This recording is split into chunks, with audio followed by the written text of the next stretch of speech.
That the Supreme Court nomination and confirmation should be based on the Constitution more or the Bible? I would have to say more a little bit of both, in my opinion. Even though we've got separation of church and state, you think the Bible should come in? A little bit, yes. Why would that be? Well, I mean, one nation under God, so why not? And of course, the Constitution, which everyone should be abiding. Which doesn't have God in it. It does not, but, it's still, more to regulate the country, more or less, the people and the government. Do you think the Supreme Court should be based more on the Bible or the Constitution? Probably both, a little bit of both.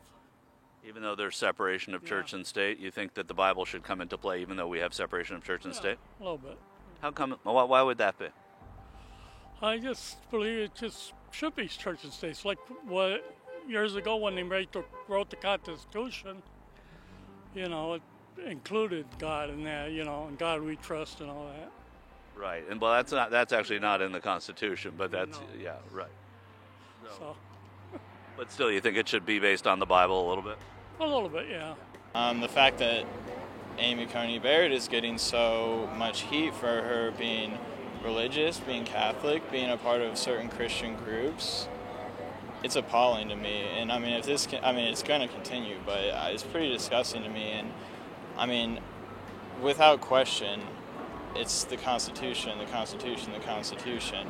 And even in the past, we've seen almost, I don't want to just regurgitate things, but more like activism type bench judicial findings or, just judicial activism. And now, the Supreme Court nominee, now that Ruth Bader Ginsburg has passed away, does that impact your vote at all? No, I like to see him get somebody else in there before election time. And why is that? He wants to get the job done. Get it done as fast as you can.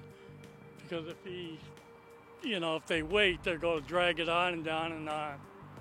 Donald Trump has nominated Amy Coney Barrett to the court after Ruth Bader Ginsburg's passing. Do you like that choice? Yeah, I think it's probably one of the best choices I can remember since I've been doing this over 20 years.